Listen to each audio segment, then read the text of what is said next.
Hello friends, I'm Tim Wildsmith. And I'm Becca Wildsmith. And this is a fun kind of little different video. I love a fun video. We're doing a mailbag where I invited channel members and regular folks to submit questions that they wanted me and you to answer.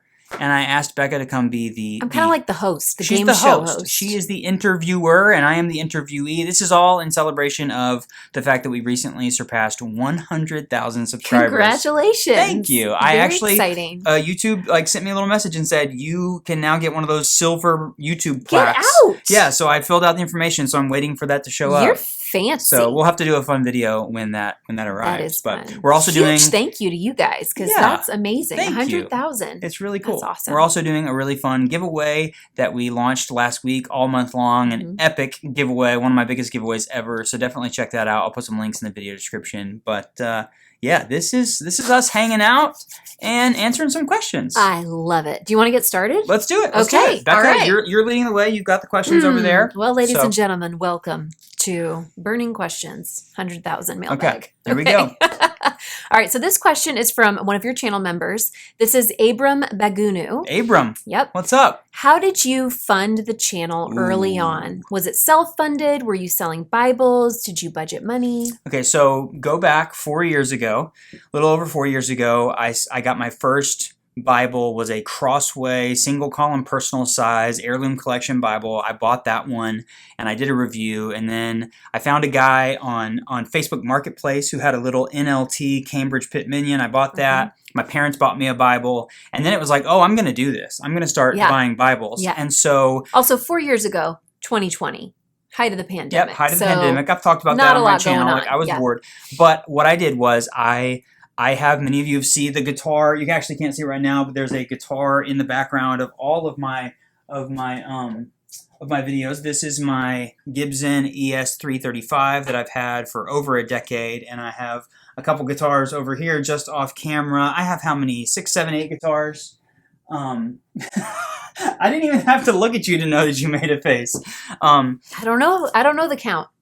All of that to say, I had more guitars when I started doing this. Yes, you did. And when I first got going, I sold a couple of guitars, and that funded buying some camera equipment and buying a bunch of Bibles to review when I first got started. Yeah. And then a lot of people send me messages and are like, hey, how do I get publishers to send me free Bibles? And I'm like, well, I had to do this for a while before I built up the relationship with publishers to send me review copies of things. And so, yeah, I did. I funded it primarily through selling some guitars and letting that be the seed money for getting this whole thing started. Yeah, that's a great question. Yeah. Okay, this is from another channel member. Okay. Darlene B. Roberts. Hi, Darlene. How did you decide to start doing YouTube videos? Did you ever feel like quitting?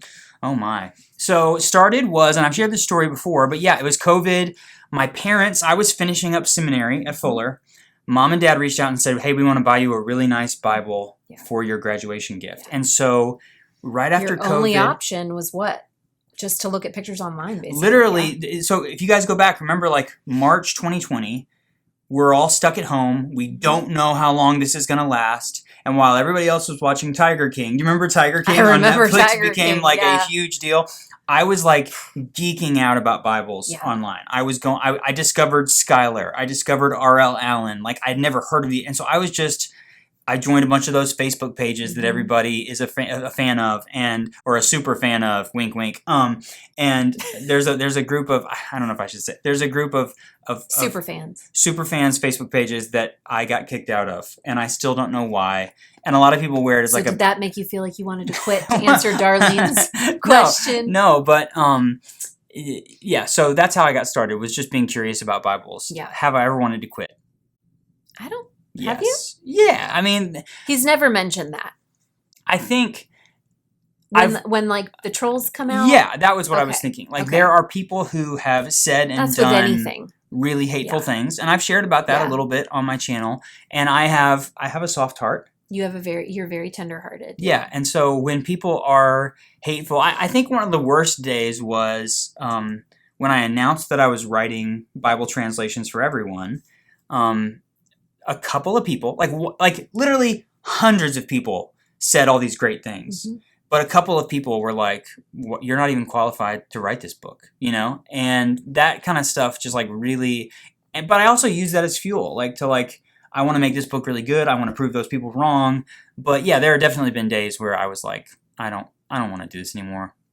Mostly because But none of those mean people are watching right now because these are the real people. These are the That's true fans that really love what you do and the information that you share and the way that you help celebrate God's word. Yeah. So, all right. So this question is from Matt. Matt. How do you... I don't know Matt's last name. I can't tell what everybody's names are all the time. Some of them have it listed, some of them don't. So this is Matt. So Matt, if you're out there, how do you guard yourself against idolatry when doing your reviews and collecting? That's a good question. That's a good question. People have asked, every now and then people go like, why do you need so many Bibles? And things like that. So I'll answer Matt's question and then I'll answer that other one. I don't actually struggle with idolatry for all these Bibles. I obviously have a bunch of them. I think that's actually part of the thing that helps is like idolatry is like worshiping something. When you get a bunch of premium Bibles, when you get a bunch of nice Bibles, I don't obsess over them anymore. When I get a Schuyler Bible, I'm excited to check it out. I'm excited to share it with everybody, but I'm also not like, I'm not idolizing it. Yeah, you're not. Yeah, I don't witness you doing that. I read Matt's question and thought, that's never really been a problem for me. I like things. I think that I struggle with a fair amount of materialism as much as anybody else, but I don't obsess over those things. Yeah. It's kind of the same thing like I mentioned earlier with guitars. I buy a new guitar and I get really excited about it, and then it's like it's just a guitar. Like that's not the kind of thing that I idolize. And then in answer to people's questions about why I have so many, I learned a long time. There's a guy named Randy Brown who also reviews Bibles who told me very early on, if you get rid of everything, now I've given away more Bibles than I've kept since I started this, but if you get rid of everything, inevitably someone's going to ask you a question about that Bible that you reviewed a year ago, and you're going to wish that you had it so you could go back and reference it. And you see now all the time in my videos, I pull things off the shelf to compare and contrast, and so that's why I keep them. Do I read all of these Bibles every day? Of course not. No. But it's nice to have them around because of what I do as a reviewer to be able to reference them and have them and easily have access to them. Great. Yeah. Okay, this is another question from a channel member. This is Eric Moore. Eric. Other than the Bible, what 5 books would you want to have if you were stranded on a desert island? Or a desert island is what I'd like to think about. If it's a desert island. What's the book about that we read in high school about the kids that get stuck on an island? Lord of the Flies? Who has that question? I do not want to read that book ever again. That was terrible. I'm going to take the desert island. Eric, I'm going to take your desert island piece and put it over here because if I had a desert island, I would want to take, if I was on a desert island, I would want to take, the biggest book ever so that I could have something to burn firewood with, to make a fire with. I thought you were going to say so you'd have something to do. I think his point is, what other than the Bible, what are my favorite books? What are your 5 favorite books? Okay. I actually haven't pre-thought about this, so I'm going to name as many as I can, and then you get to name some too. Okay. Of my favorites? Yeah. So I can't do that. Spiritually adjacent, one of my favorite books is called Spirit of the Disciplines by Dallas Willard. I read it for the first time during seminary. I've read it a couple times since. It's all about things I talk about on my channel a lot. How we live matters. How do we actually live out our faith and what we believe? I think that's a really important book. Novels. I love a great novel. There's a book called, she's saying it, Let the Great World Spin by Colin McCann. My guess for you. I discovered that about 10 years ago. That was just on the New York Times books, top 100 books of the 21st century. Yeah. Let the Great World Spin by Colin McCann is a deeply profound book. I've read it maybe 3 or 4 times. We recently, for the first time, read a book by Ann Patchett, who's a Nashville-based author, novelist, called The Dutch House, which that book really meant a lot to me. Yeah. I'm thinking of other books that were really formative. There's a book by Ruth Haley Barton called Sacred Rhythms, also another book about living out your faith and creating margin and space in your life. A little book by a guy named Greg Finke, a Lutheran pastor in the Midwest, who it's called Joining Jesus on His Mission and participating in the work that God's doing. I think I just named 5. You did. Yeah, that's you. Did. Do you have any books? Favorite books? The whole time you were talking about which books, I was trying to think of what I would say, and I couldn't. We are avid readers, and I cannot think of 5 books that I would want to speak out loud right now because there's just so many good ones. I would regret going, I can't believe I didn't mention this one or that one. Sure. So we're just going to let Tim answer the questions. I'm here to interview. Fair enough. All right. So the next one is from a channel member. Again, this is Sandy Roberts. She said, what is your favorite book of the Bible? Good question. Hi, Sandy. That's a good question. Favorite book of the Bible? Well, the first one that comes to mind, I have shared previously when I announced that we had passed 100,000 subscribers, and I said thank you. I announced that I was writing another book. Yes. And I haven't talked about what that book is, but I'm spending a lot of time in the Bible for that book. I'm going to share more about it soon. And I just read Ruth again. Oh. And I think that Ruth is it's only 4 chapters long. What a phenomenal book. It's an incredible redemption story, and I love that Ruth connects us to the story of King David, and there's so many layers and there's so many wrinkles to Ruth that the more you study it, the more time you spend with it, every time I read Ruth, I see something new. So that's probably one of my favorite. What books of the Bible are women? Esther. Ruth and Esther. And then I think New Testament, I really love Acts, the story of the early church and seeing how things started to unfold. For the disciples, the apostles, and that movement that began. I really love Acts. But if I had to pick one book, my favorite, that. Ruth would be my favorite. What a great answer. Do you have a good answer? Once again, I am the interviewer. You are the interviewee. Okay, this one is from another channel member. This is Kevin Vodachodsky. I hope I'm saying that. Vodachodsky. Kevin, I'm going to be honest with you. She practiced your name a few times before the video. Kevin Vodachodsky. I would say Vodachodsky. Or I'd say there is a D in there. Why don't you say it with like a Eastern European accent? Vodachodsky. Kevin Vodachodsky. Sorry, Kevin. Kevin, I'm so sorry for that. This is a great question, dude. Okay. Do you have any Bibles in other languages aside from English or Spanish? Have you thought of collecting any in other languages? I do. As a matter of fact, I shared that I'm reworking the studio a little bit. I got some new equipment. I haven't started using it yet, but I found some Bibles in other languages, and they're actually on my shelf over here. So I have English Bibles, obviously. I have Spanish Bibles that I've reviewed on the channel. But right now, I have a handful of other Bibles. So this is pretty, it's not very exciting. It's a Greek New Testament. That's very cool.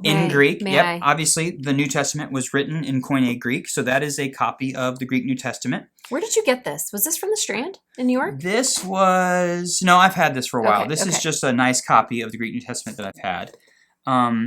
This is really interesting.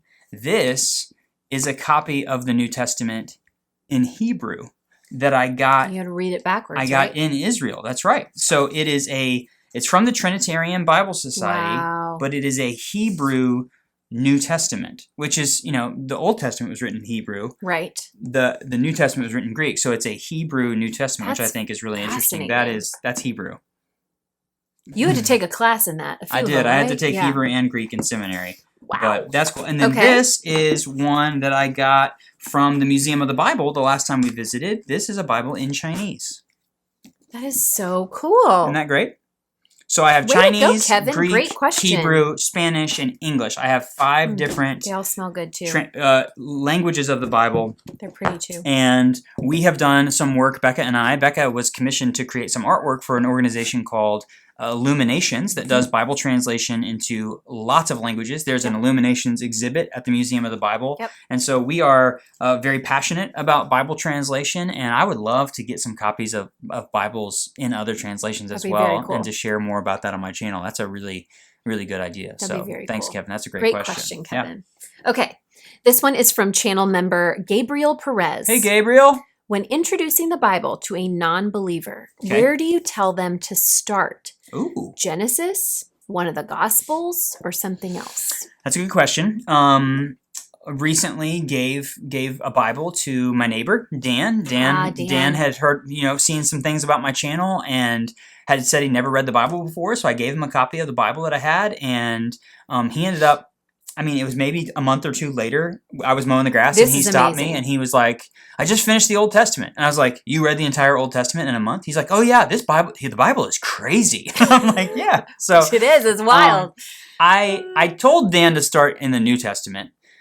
because I think that's a little bit of an easier of an entry point for people who aren't familiar with it. But he started at the beginning and he read straight through. He ended up reading the entire Bible in like a month and a half, and we've had some good conversations about it. What's cool about that, though, is he was able to read the Old Testament and say, that's crazy. Some crazy stuff happened in the Bible. And then to be able to see the New Testament and read that, it really does put things in perspective. Absolutely. So I would tell people to start in the New Testament, and I would say start in the Gospel of Matthew. A lot of people, I don't know where this came from, but for a long time I've heard people say, read the Gospel of John to start.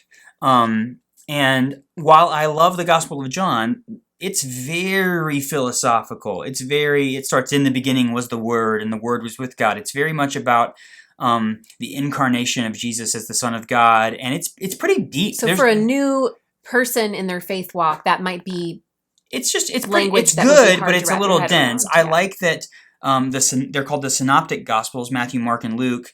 They kind of just tell the story of Jesus from a slightly different perspective, but Matthew in particular is really, I think his emphasis was to Jews, trying to prove that Jesus was the Jewish Messiah. So I would probably start in Matthew and just work your way through the New Testament. I also think it would be good to read Luke and Acts back to back because Luke wrote those as a 2-volume work. So that's a good place to start as well. But I think start in the New Testament, start in Matthew. That's a good place for someone who's totally unfamiliar with the Bible to kind of get into it. That would be my suggestion. Love it. That's great. Okay. This question is from channel member Casey Connell. What's up, Casey? I think Casey is the same Casey that sent me that little knife over there that I used to do my unboxing videos. It's so nice that you sent a knife. That sounds hilarious. You're like, I think Casey's who sent me that knife over there. I think that's who it was, yeah. Thanks, Casey. Because he was using a very dull box cutter that was not doing the job. Yes. Okay, so Casey's question is, we've seen your Unsplash, and you take some pretty rad pictures. Do you have a favorite photo you've taken? So some people are probably wondering what Unsplash is. That's not of Becca. Unsplash is a stock photography website where people can upload their own photos, and it's totally free for people to use. Royalty free. And so I have taken hundreds of photos that I've taken of Bibles over the years, as well as some photos of my travels. And uploaded them. It's unsplash.com. If you search Tim Wildsmith Unsplash, you will find my page, and you can download high-res copies of my photos. And literally, they have been used in thousands of places. I get like a Google alert when someone uses one of my photos of a Bible in an article or a publication.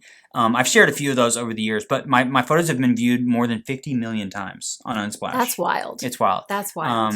And in answer to Casey's question, my favorite, you can see my favorite photo that I've ever taken. I want to know if it's the one I'm thinking of. Okay, go ahead. My favorite photo that I've ever taken is in every single one of my videos. Oh. It is a picture of Becca's Skylar NLT Caxton. It is sitting on the piano room downstairs in our home, morning light kind of coming through the window. Photo, yeah. I take most of my photos with my iPhone in that room, natural light.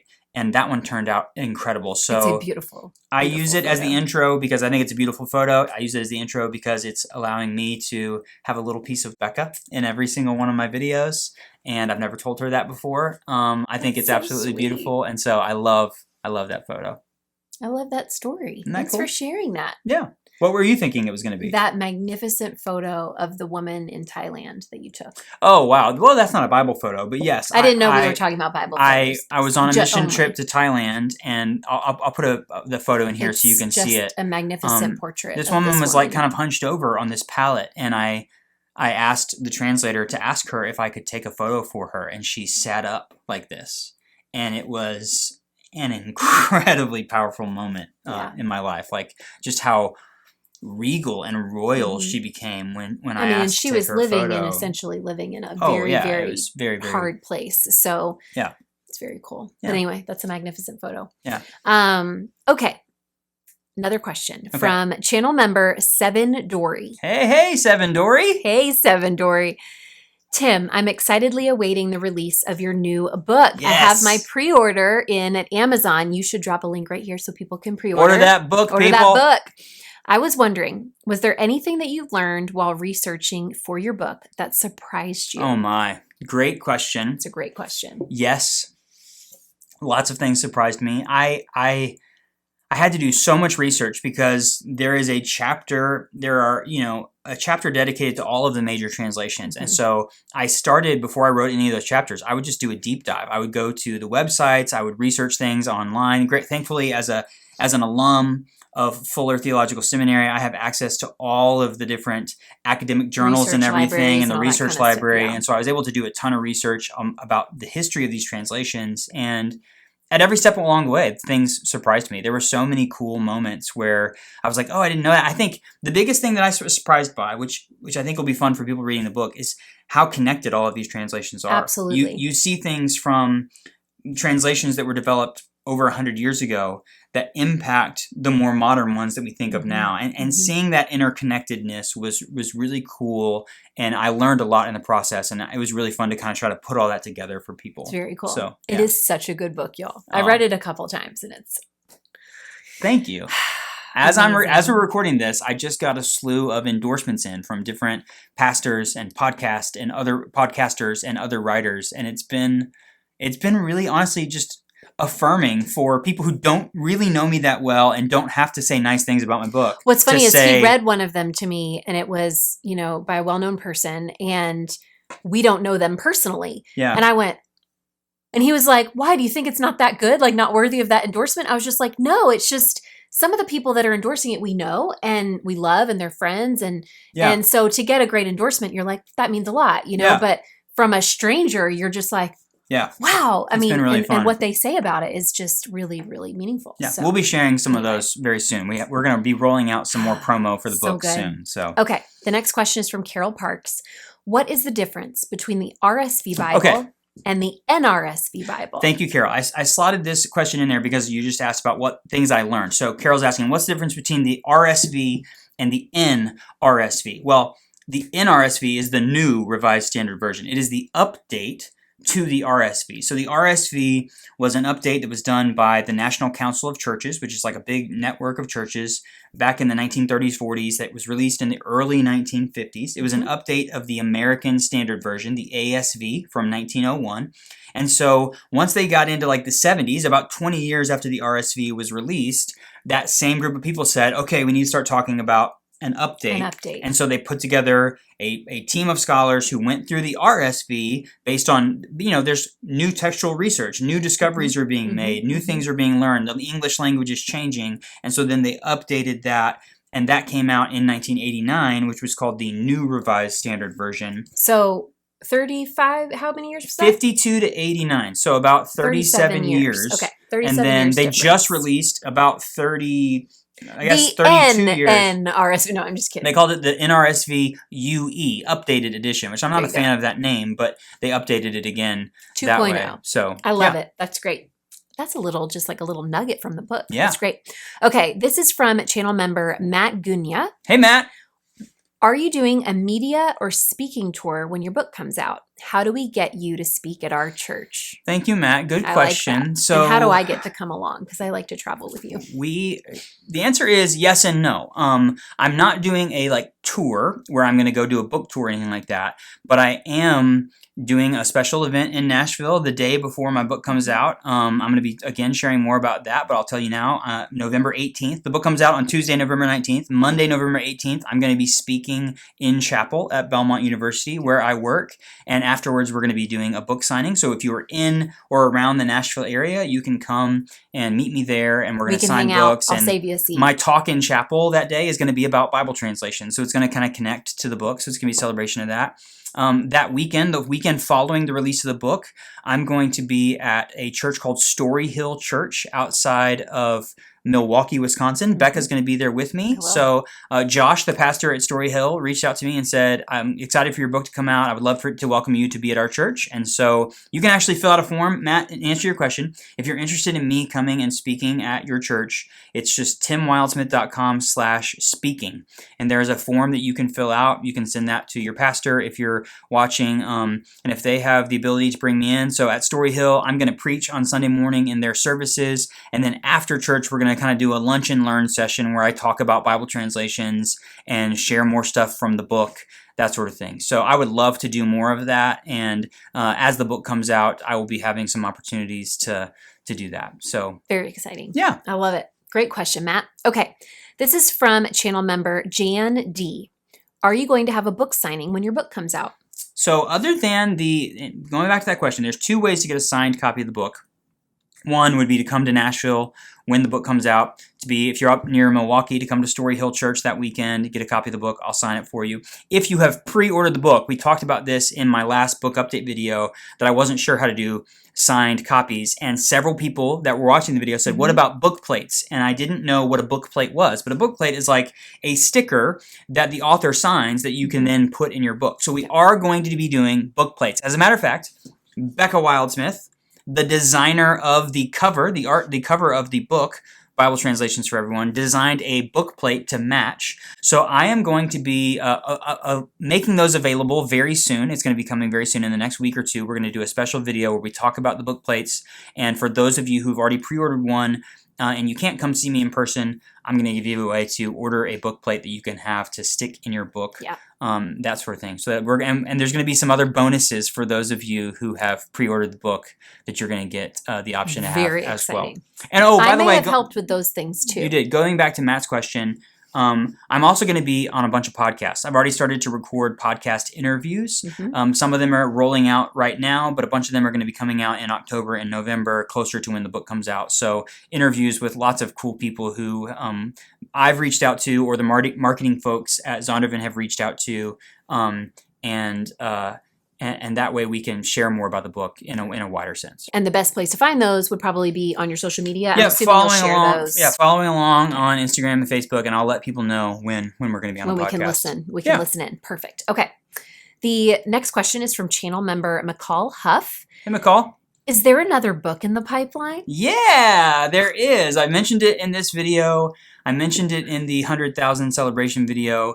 A couple months ago, I signed another contract with Zondervan Reflective, and they came to me actually, and they said, we have an idea, and we think you'd be the perfect fit for it. My editor Dale from Bible Translations for Everyone, and I thought about it, and then I kind of pitched them my version of the idea that they pitched me, and they liked it, and they offered me a contract, and I signed it. And so I am working on the next book. Like I said, I'm not announcing what it is. I was going to say, yet. you're going to do like a true blue. You're not announcing it right now, We're gonna roll it out and celebrate it in a bigger way, but it's going to be out. Currently, I'm writing it. I'm in the middle of writing it. I'm in the weeds writing it while also promoting Bible Translations for Everyone. So it's a lot.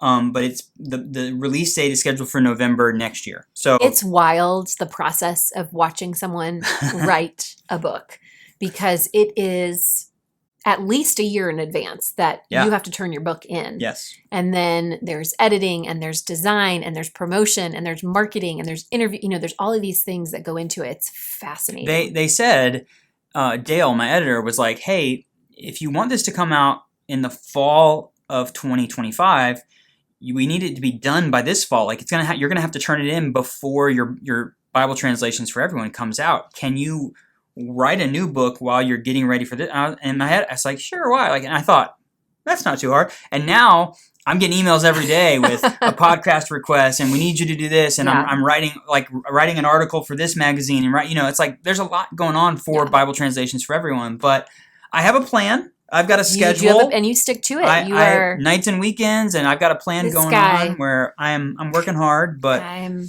always impressed by you. So yes, okay. Moving on. Okay. We only have a few more questions. Okay. You still good? Good. Great. All right. This question is from Petra K. What hobbies or activities do you and Becca do together to keep your relationship so close? Your marriage is something I look up to a lot. You two are truly best friends and made for each other. We are. Thank you, That. Petra. Thank you, Petra. So much. I feel the same way. Hobbies. Greatest. What do we do? What do we love to do together? Oh, we love to go see movies. We love to take walks. We love to travel. Everywhere. We are big travelers. Gelato. We like to go to concerts. We like to I would say together. On like a normal week, we hang out at the house. Yeah. We watch a show. We make dinner once a week. Every now and then we'll have friends come over. Yep. We do love to go on a nice long walk around the neighborhood with Louie. You know who's he's underneath the table right now. He's sleeping beneath Snoozing. us. We love doing that. I'm a big movie fanatic, You and are, you suffer definitely. that. But Yeah. we like to go to the movie Depends theater. which movie it is. If Becca I'm suffering. loves popcorn. So I love popcorn. So he's like, I will get you a popcorn. You want to go see this movie with me? I'm like, absolutely. By the time the popcorn's done, that movie hasn't even started. And that's I'm right. Like, okay. We do puzzles. We like doing puzzles together. Games. Yep. And then I would say mean, travel would be the first thing that came to my mind. Yeah. We got engaged in New York City in 2011, and ever since then we've gone to New York for at least a long weekend every single year. Yep. And so we love to go up to New York and hang out and relax. And when we go, we just kind of unwind. We go and explore. We walk a lot. We eat good food. So we're also really goofy together. Yeah. We like to sing together. We lead worship together, which is really fun. So there's always music. There's always music. Becca's always singing or harmonizing, or I'm lyrics. singing. And I'm always singing the wrong lyrics. Becca does not know the lyrics ever, but I'm just a songwriter, and I just sometimes change them up a little bit. That's a great question. Thank you so much, Petra. Okay, this question is from Lois Frazier. Hi, Lois. What would be your favorite hobby to do when you need a break? My favorite hobby when I need a break. I love to play guitar. Obviously, that's a big part of my life. But it's honestly like sometimes playing guitar and doing music feels like more of like a requirement or a responsibility because we are worship leaders at our church. So I'm like learning new songs. What is a hobby? What do you think about for me? I feel like when you need a break, you take a walk. You get outside, you stretch your legs, you take a walk, and you love to read. I do love to read. I love to read. I feel like when you want to I have reality, one. But the New York Times crossword puzzle app. Every day. Why didn't we think of that? Every single day. We do this together. Actually, it's good to the last question. We do the Wordle. We do connections. We do love that. Do the new one that's called, what is that called? I have no idea. It's the snake thing. We like that one. And I used to do the crossword puzzle every day. Spelling bee. I love doing stuff like that. So when I need a break in the middle of the day, I just hop on my phone and do a little bit of Sudoku or something like that. Yeah. I like little you mind love a games. podcast. You love yeah. But so that's good. That's I actually love to go work in the yard. I love to mow the grass. Today I was like, weed and you took Louie for a walk at lunchtime. And you were gone for a long time. And you said you were only doing the loop, which is pretty short. Like it's 20 minutes. Yeah. And I look out and I see Louie sitting on the sidewalk looking at something. And then I kind of change my view and you're just out there weeding. Yeah. I like that. I like to just zone out, do some It had weeding. been an hour. So you had been weeding for 30 minutes. Anyway. Okay. This is the last question. Last question. This is from channel member Matt Constance. What's up, everybody? Hey, Matt did something really cool. Matt, at the beginning of the month when we launched the giveaway, he gifted channel memberships to 100 people. Amazing. So it's just Matt is so generous and Matt. so kind. So shout out to Matt. I'm grateful for you. And that's awesome. This is a great question. Okay. Hi Tim. My question is more about you than Bibles. You have shared a lot with us in recent times about your story, your walk in faith, and your right place, right time journey with Becca. But these last 12 to 18 months have been incredibly jam-packed, which is so true. Bible Review blog and the YouTube channel have exploded. You've continued to work at the university. You've been preaching more, and you have been ordained. How are you, Tim, the man? How are you, Tim, the man? How are you coping with it all? Are you taking some time for self-care? And what advice do you have that might be helpful for others? It's a great question, Matt. Thanks, Matt. I appreciate you caring enough to ask that. So as we're recording this, yesterday I had lunch with my pastor, and he asked a similar question. How are you doing? And the reality is that I am really busy right now. Yeah. I have a full-time job at the university, which is really, it's the summertime, so it's a little bit quieter, but it's also a time where I get a lot of stuff done in preparation for the year. I have the YouTube channel, which, as Matt said, has grown significantly this year and is doing really well. And I've got more Bibles being sent to me for review than I can possibly handle, and really great ideas. And so that's happening. Obviously, Bible Translations for Everyone is coming out. And as I just shared, I'm now a very tight schedule working on a new book. We lead worship. We lead worship at our church. Mm-hmm. We're actively involved there. Speaking engagements. Other writing stuff that's coming up, opportunities. That's a lot. And you're a husband. And I am a husband and a dog father. A dog father.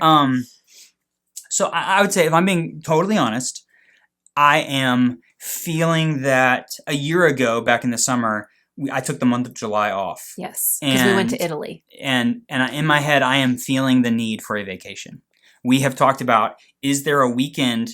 I'm speaking at the Museum of the Bible next month, and with the book's coming out, we talked about, is there a weekend that we can sneak away this fall? And there probably isn't. And so I'm kind of in that, I'm in that zone where I am pushing through until the end of the year, till the book comes out. And we're going to take a break in January once the Christmas giveaway. We have the Christmas giveaways coming as well. I haven't even thought about that yet. But in answer to Matt's question, recently I started getting up early with Louie, our dog, and going on the loop, doing that walk. And what I have been doing is, instead of putting my headphones in and listening to a podcast, I've been praying during that time, and just starting my morning with a 20-minute walk outside, fresh air, talking to God the entire time. And I'll tell you what, Matt, that has been a huge soul care for myself. It's allowed me to just kind of breathe a little bit deeper. And I know that I have a lot going on, but I've got a good calendar system going on, and I've got that time in the morning. And even with all of that I have going on, we find time every day to connect and to spend time together. And we have good friends that we are still able to invest in. We just had dinner a couple nights ago with some great friends. We're going to dinner after this video with some friends. So life is full, but it's all good stuff that I'm excited about. And I will need a break at the end of this year, and we will take that and we'll enjoy that. But I think right now I'm just more excited about all of the opportunities that God has given me. But I would definitely value all of you praying for me in this next season. So we're releasing this video in August. The next 3 months until the Bible translations for everyone comes out are going to be really full and exciting. Our schedule at church and work and life, and Becca has a really cool full-time job working for a restaurant business that her sister owns, but they are opening a new restaurant out of state, so she's going to be traveling more. There's just a lot of things going on. So if you would pray for us that we would stay connected to one another, pray for our immune systems that we don't get sick, stay connected to God and our faith community, and that we would just love one another well and love our community well and do good work. I sit down every day when I'm working on the new book and say, God, would you give me something good to say today? And that's kind of my approach to every day, is just to try to love the people around me well, to stay present in the moment when things come up, but also to enjoy the work that we're doing and have a good time. I still love making these videos. I know you do. I still love writing and leading worship and being a college minister. They're all good things. They're all good things. Yeah. So, It's a great question, Matt. Thanks, Matt. Great way to end right there. Thanks to everyone for submitting questions, and thank you for taking the time to answer all of these burning questions. Thank you for being a part letting of me this. be on the channel with you again. This is so fun. Yeah. I love it. I It's love spending time with absolutely you. a blast. Thank you again. This was a celebration of reaching 100,000 subscribers. So thank you to all of you who watch the channel. I know many of you watch because you want to see Bible reviews, but a lot of you have questions about me and about my life and experience and what I do. And so I wanted to do a little fun video. And this person right here is the most important person in the world to me. So to be able to have her on the channel for an extended conversation.